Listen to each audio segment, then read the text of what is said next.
Hi guys. तो कैसे हो आप सब। और मैं आप सब लोगों से एक्सपेक्ट करती हूँ कि जो कल का होमवर्क दिया था मैंने एनसीईआरटी पेजेस रीड करने का, वो आप सब ने कंप्लीट किया होगा बेटा।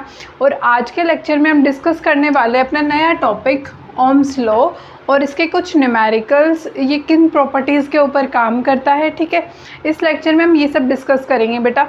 तो हम अब अपना लेक्चर स्टार्ट करते हैं कि हमारे पास ओम्स लॉ क्या स्टेट करता है, क्या स्टेटमेंट होती है ओम्स लॉ की। ठीक है, the potential difference across the ends of a metallic wire in a electric circuit is directly proportional to the current flowing through it and temperature remain same. Means ये condition होती है Ohm's law की कि temperature जो होता है वो हमेशा सेम रखना पड़ता है, हमें कॉन्स्टेंट रखना पड़ता है। तो ये क्या कहता है बेटा कि हमने एक सर्किट लिया, एक सर्किट के अंदर एक मेटेलिक वायर का कुछ पोटेंशियल डिफरेंस होता है बेटा।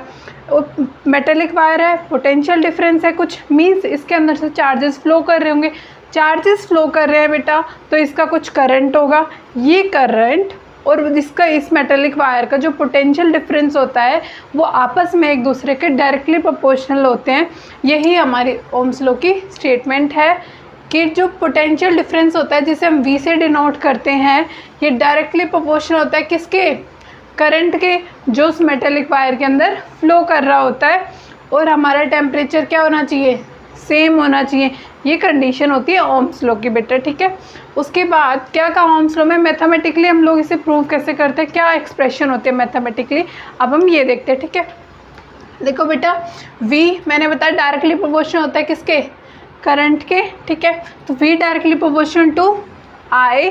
अब बेटा इस प्रोपोर्शनलिटी को हटाने के लिए हम एक कांस्टेंट यूज़ करते हैं और ओम्स लॉ के अंदर बेटा जो कांस्टेंट यूज़ करते हैं वो होता है R, मींस रेजिस्टेंस। ठीक है, तो इस प्रोपोर्शनलिटी को हटाएंगे हम लोग तो हमारे पास क्या वैल्यू बनेगी, क्या फॉर्मूला आएगा बेटा, V equals to IR। Means R क्या हो गया यहाँ पे, रेजिस्टेंस, मीन्स कांस्टेंट था, तो V equals to I R, means potential difference equals to I R. ठीक है, अब बेटा देखो रेजिस्टेंस हमें पता लग गया, हमने कांस्टेंट यूज़ किया।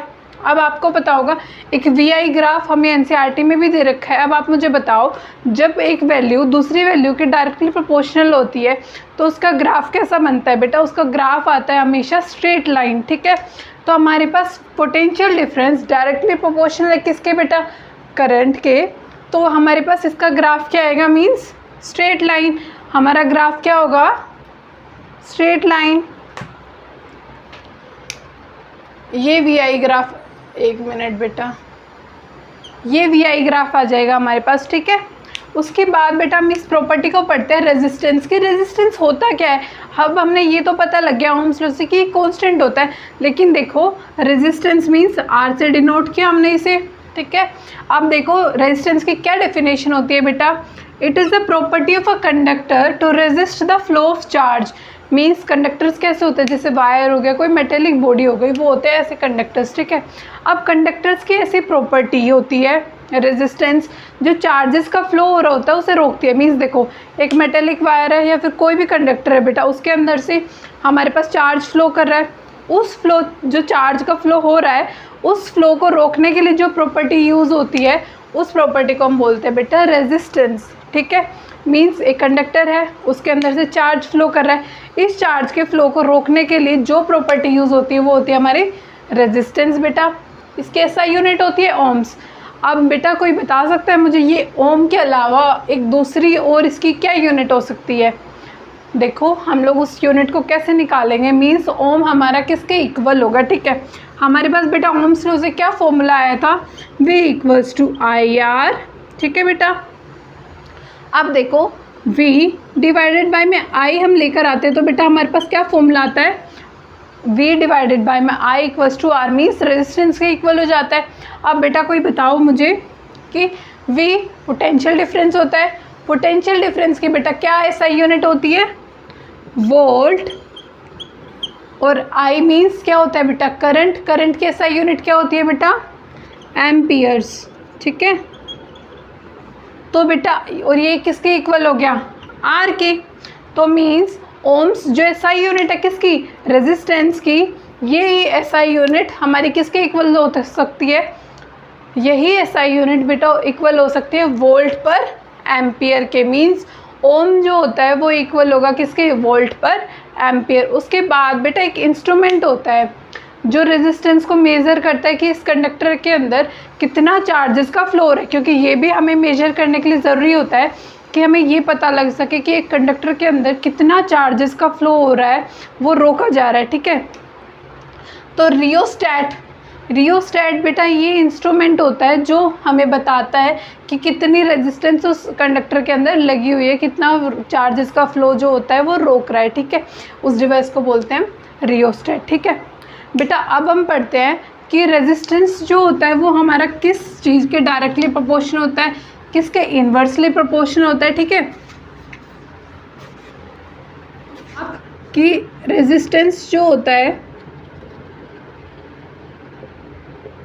ये हमारे पास डायरेक्टली प्रोपोर्शनल होता है बेटा लेंथ के, ठीक है। इन्वर्सली प्रोपोर्शनल होता है बेटा एरिया ऑफ क्रॉस सेक्शन के, और डायरेक्टली प्रोपोर्शनल होता है नेचर ऑफ मटेरियल के, ठीक है। तो मीन्स हमारे पास R is directly proportional to L and inversely proportional to A। अब बेटा जैसे हमने ओम्स लॉ में अपना प्रोपोर्शनलिटी का साइन हटाया था, इसी तरीके से हम प्रोपोर्शनलिटी का साइन हटाएंगे। तो यहाँ पे एक यूनिट यूज़ करते हैं R equals to rho L by A। Means proportionality sign हटाने के लिए हमने यहाँ पे क्या यूज़ किया, रो का यूज़ किया। Means R equals to rho L by A, ठीक है। अब हम पढ़ते हैं रो क्या होता है। रो हमने सिंपल ये देख लिया, ये कांस्टेंट होता है, ठीक है। जो हम रेजिस्टेंस का ये एक नया फॉर्मूला बन गया बेटा R equals to rho L by A, ठीक है बेटा। अब हम देखते हैं जो हमारा कांस्टेंट आया रो, इसकी एसआई यूनिट क्या होती है। तो अब हम बताओ R मीन्स, देखो एसआई यूनिट निकालने के लिए सिंपल आप फॉर्मूले के हिसाब से चलो, फॉर्मूले की हर एसआई यूनिट पुट करते जाओ, आपके पास आपको जिस भी चीज़ की एक्सप्रेशन की फाइंड करनी है वो आ जाएगी, ठीक है। रेजिस्टेंस की क्या होती है बेटा, ओम इक्वल्स टू रो की हमें बेटा निकालनी है लेंथ, मीन्स लेंथ है, लेंथ की क्या होती है बेटा मीटर्स, एरिया की क्या होते हैं मीटर स्क्वायर, मीन्स मीटर लिख सकते हैं। तो बेटा 1 मीटर से 1 मीटर कैंसिल आउट, ये डिवाइडेड में है ओम के पास जाके मल्टीप्लाई में हो जाएगा इधर जाके, इक्वल्स टू रो किसके इक्वल आ गया, ओम मीटर के। तो बेटा रो की क्या एसआई यूनिट हो जाएगी, ओम मीटर, ठीक है। और इसके बाद हम देखते हैं बेटा कि अलॉयज़ की कितनी रेजिस्टिविटी होती है, मेटल्स की कितनी रेजिस्टिविटी होती है, इंसुलेटर्स की कितनी रेजिस्टिविटी होती है, ठीक है। कि रेजिस्टिविटी की जो रेंज होती है ना मेटल्स और अलॉयज़ के लिए जो होती है ना वो बहुत ही ज़्यादा क्या होती है, कम होती है। अब देखो मेटल्स और अलॉयज़ मीन्स कंडक्टर्स है, कंडक्टर्स के लिए रेजिस्टिविटी की रेंज कम क्यों है, क्योंकि बेटा देखो कंडक्टर्स के अंदर चार्जेस का फ्लो होता है। अब जितने ज़्यादा चार्जेस का फ्लो हो रहा होगा मीन्स रोकने वाली चीज़ कम होगी, इसीलिए उसकी रेंज क्या होती है अलॉयज़ और मेटल्स में कम होती है, ठीक है। उसके बाद रेंज देखते हैं नॉन मेटल की रेजिस्टिविटी की रेंज जो होती है, नॉन मेटल्स मीन्स यहाँ पर बात हो रही है बेटा इंसुलेटर्स की, ठीक है। इंसुलेटर्स की जो रेंज होती है बेटा 10⁻12 से 10⁻17 तक होती है। अभी आपने देखा था जैसे मेटल्स और अलॉयज़ में कितनी होती थी, -8 टू -6 की पावर ये होती है। तो मीन्स मेटल्स अलॉयज़ में काफ़ी कम होती है, इंसुलेटर्स में ज़्यादा होती है, ठीक है।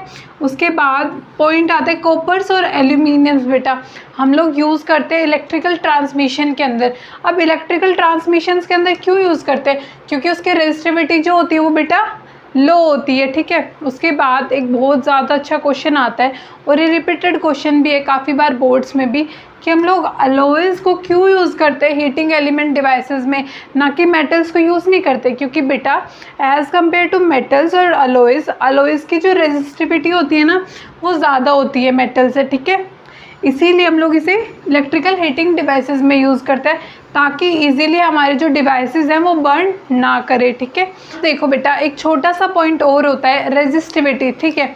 अब मैंने बताया था आपको जो रेजिस्टिविटी होती है रो, ये हमारा क्या होता है कांस्टेंट होता है। अब कांस्टेंट होने की बात मीन्स अगर मैं आपको बोलूँ कि जैसे R equals to rho L by A था, ठीक है, तो रो का क्या फॉर्मूला आ जाएगा हमारे पास, R A डिवाइडेड बाय में L इक्वल्स टू रो। तो रो बोले तो अगर हम लेंथ को बेटा कम कर रहे हैं तो रो हमारा बढ़ना चाहिए, लेकिन नहीं बेटा, ऐसा कुछ नहीं होता। रो हमारा कांस्टेंट के इक्वल है, तो अगर हम लेंथ को इंक्रीज़ कर रहे हैं या फिर एरिया को इंक्रीज़ कर रहे हैं तो हमारे पास रेजिस्टिविटी पर कोई भी इफेक्ट नहीं आता है, सिर्फ रेजिस्टेंस चेंज होता है। और ये बात हम कल डिस्कस करेंगे कि रेजिस्टेंस पर लेंथ और एरिया चेंज करने पर क्या इफेक्ट आता है। ठीक है, होप आप सबको यहाँ तक क्लियर हुआ होगा। और आज का होमवर्क आपका ज़्यादा नहीं है, बस आपको 176 पेज नंबर से 178 पेज नंबर तक सिर्फ आपको रीड करना है। और इसके जो एनसीईआरटी क्वेश्चंस है वो हम कल डिस्कस करेंगे, और न्यूमेरिकल्स भी हम इस टॉपिक के कल ही डिस्कस करेंगे, रेजिस्टेंस के भी और ओम्स लॉ के भी। और बेटा नेक्स्ट टॉपिक हम पढ़ेंगे सीरीज़ एंड पैरेलल का उसके बाद। ठीक है, होप आप सबको ये सब पूरा क्लियर हुआ होगा। कुछ डाउट्स होंगे कमेंट सेक्शन में ज़रूर मेंशन करना। और थैंक यू सो मच कि आपने मुझे लास्ट तक सुना। और प्लीज़ आपको मेरा पढ़ाना अगर अच्छा लगा हो तो प्लीज़ चैनल को सब्सक्राइब करना, वीडियो को शेयर करना।